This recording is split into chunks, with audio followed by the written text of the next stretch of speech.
ఈ మధ్యకాలంలో భారతదేశాన్ని వణికిస్తున్న ఒక కొత్త రకం సైబర్ నేరం గురించి ఈరోజు మనం మాట్లాడుకుందాం. దాని పేరే డిజిటల్ అరెస్ట్. ఇది వేలాది కుటుంబాలను ఆర్థికంగా, మానసికంగా ఎంతగానో దెబ్బతీస్తోంది. సరే, ఈ ఆధునిక స్కామ్ లోతుల్లోకి వెళ్ళి అసలు దీని వెనుక ఉన్న వాస్తవాలేంటో చూద్దాం. అవును, ఒక అరెస్ట్, అది పూర్తిగా ఫోన్ కాల్ ద్వారానే జరిగిపోవడం, అసలిది ఎలా సాధ్యం? ఈ ఆలోచనే మనల్ని కొంచెం కలవరపెడుతుంది కదూ. కానీ ఇదే జరుగుతోంది. ఈ మోసం యొక్క పద్ధతి అంత భయంకరంగా ఉంది మరి. అంటే చూడండి, ఈ సమస్య తీవ్రత ఎంత ఉందంటే ఏకంగా దేశ అత్యున్నత న్యాయస్థానం అంటే సుప్రీంకోర్టు దీనిపై దృష్టి సారించాల్సి వచ్చింది. ఇది కేవలం ఏదో చిన్న సైబర్ నేరం కాదు, ఇది ఒక జాతీయ ఆందోళనగా మారిపోయింది. సరే, ఇంతలా మాట్లాడుకుంటున్నాం కదా, అసలింతకీ ఈ డిజిటల్ అరెస్ట్ అంటే ఏమిటి? ఇది ఎలా పనిచేస్తుంది? దీని గురించి తెలుసుకోవడం మన అందరికీ చాలా చాలా ముఖ్యం. చూడండి, ఇక్కడే అసలు విషయముంది. స్కామర్లు ఏం చేస్తారంటే పోలీసులని, సిబిఐ అధికారులమని చెప్పి ఫోన్ చేస్తారు.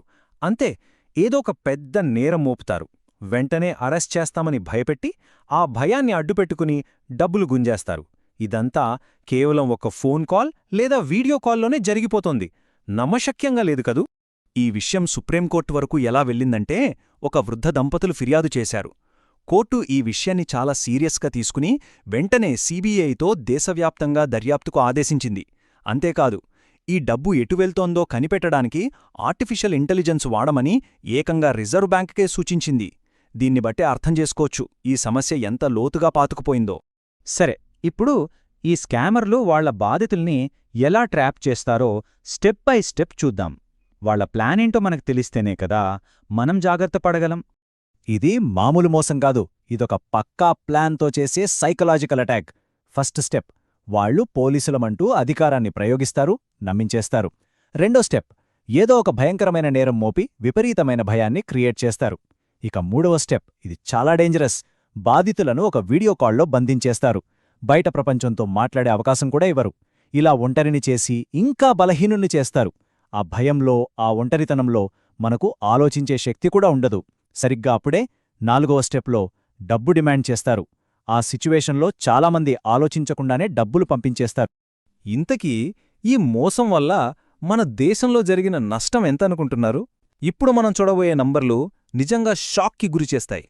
3,000 కోట్ల రూపాయలు. అక్షరాల 3,000 కోట్లు. ఈ స్కామ్ల ద్వారా మనవాళ్ల దగ్గర్నుంచి మోసగాళ్లు దోచుకున్న మొత్తమిది. ఇది ఎంత పెద్ద మొత్తమంటే దేశ ఆర్థిక వ్యవస్థ మీద కూడా దీని ప్రభావం పడుతుంది. చూడండి, 2022లో దాదాపు 40,000 కేసులు.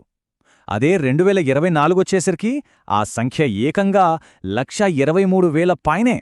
అంటే కేవలం 2 ఏళ్లలో ఈ నేరం ఎంత వేగంగా పెరిగిపోయిందో ఊహించుకోండి. అయితే ఇక్కడ మనం గుర్తుపెట్టుకోవాల్సిన ఒక ముఖ్యమైన విషయమేంటంటే ఈ అధికారిక లెక్కలు అసలు సమస్యలో కొంత భాగం మాత్రమే. పరువు పోతుందనే భయంతో, అవమానంతో చాలామంది బాధితులు పోలీసుల దగ్గరికి వెళ్లరు. అంటే నిజమైన నష్టం దీనికంటే చాలా చాలా రెట్లు ఎక్కువగా ఉండే అవకాశముంది. ఈ సమస్య మన దేశానికే పరిమితం అనుకుంటే పొరపాటే. అమెరికా, ఆస్ట్రేలియా, కెనడా ఇలా చాలా దేశాల్లో ఇలాంటి స్కామ్స్ జరుగుతున్నాయి. అక్కడ కూడా బిలియన్ల కొద్దీ నష్టపోతున్నారు. కానీ కొన్ని ప్రత్యేక కారణాల వల్ల భారతదేశంలో దీని ప్రభావం చాలా ఎక్కువగా కనిపిస్తోంది. అసలు ఈ స్కామ్స్ మన దేశంలో ఇంత సక్సెస్ఫుల్గా ఎందుకు నడుస్తున్నాయి? దీని వెనక ఉన్న అసలు కారణాలేంటో ఇప్పుడు చూద్దాం. దీనికి ప్రధానంగా 2 కారణాలున్నాయి.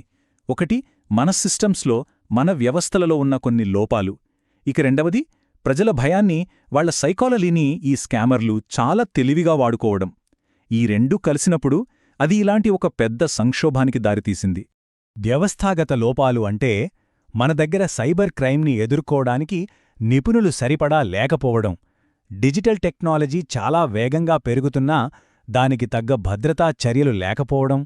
అలాగే టెలికాం కంపెనీలకి, పోలీసులకి మధ్య సరైన కోఆర్డినేషన్ లేకపోవడం. ఇవన్నీ ఈ మోసగాళ్లకు ఒక రకంగా అడ్వాంటేజ్గా మారాయి. ఇక సైకలాజికల్ విషయానికొస్తే మన సమాజంలో సాధారణంగా పోలీసులన్నా, ప్రభుత్వ అధికారులన్నా ఒక రకమైన భయముంటుంది. దాన్ని వీళ్ళు వాడుకుంటారు. చాలామందికి డిజిటల్ విషయాల మీద, చట్టాల మీద పెద్దగా అవగాహన ఉండదు. దానికి తోడు డ్రగ్స్ కేసనో లేదా మరేదైనా వ్యక్తిగత విషయమనో ఆరోపణలు చేసేసరికి సమాజంలో పరువు పోతుందనే భయంతో చాలామంది లొంగిపోతారు. ఆ కంగారులో, ఆ భయంలో సరిగ్గా ఆలోచించే పరిస్థితి ఉండదు. సరే, సమస్యేంటో అర్థమైంది. మరి పరిష్కారమేంటి? కేవలం స్కామర్లను అరెస్ట్ చేస్తే ఈ సమస్య తీరిపోతుందా? లేదు, అంతకు మించి మనం ఆలోచించాల్సిన అవసరముంది. ఇది చాలా ఇంపార్టెంట్ పాయింట్. మనం ఒక స్కామర్ల ముఠాని పట్టుకున్నామనుకోండి, దాని ప్లేస్లో వెంటనే ఇంకో కొత్త ముఠా పుట్టుకొస్తుంది. అందుకే సమస్య మూలాల్లోకి వెళ్ళాలి, మన సిస్టమ్స్లో ఉన్న లోపాలని సరిదిద్దాలి. దీనికి ఒక మల్టీప్రాంగ్డ్ సొల్యూషన్ కావాలి. అంటే అన్ని రాష్ట్రాల్లో సైబర్ క్రైమ్ టీమ్స్ని ఇంకా బలోపేతం చేయాలి. టెలికాం కంపెనీలు, పోలీసుల మధ్య కోఆర్డినేషన్ పెంచాలి.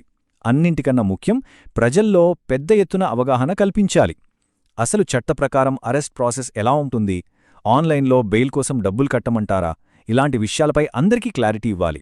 ఈ వాక్యం ఈ మొత్తం సమస్యను ఒక్క లైన్లో చెప్తుంది. బలహీనమైన వ్యవస్థలు మరియు పరిమిత అవగాహన వదిలిపెట్టిన ఖాళీలను భయం నింపుతుంది. మన సిస్టమ్స్లో ఎక్కడ గ్యాప్స్ ఉంటాయో, మన అవగాహనలో ఎక్కడ లోపముంటుందో అక్కడే భయం వచ్చి చేరుతుంది. స్కామర్లు సరిగ్గా ఆ భయాన్నే తమ ఆయుధంగా మార్చుకుంటున్నారు. చివరగా ఈ విశ్లేషణను మనందరినీ ఆలోచింపజేసే ఒక ప్రశ్నతో ముగిద్దాం.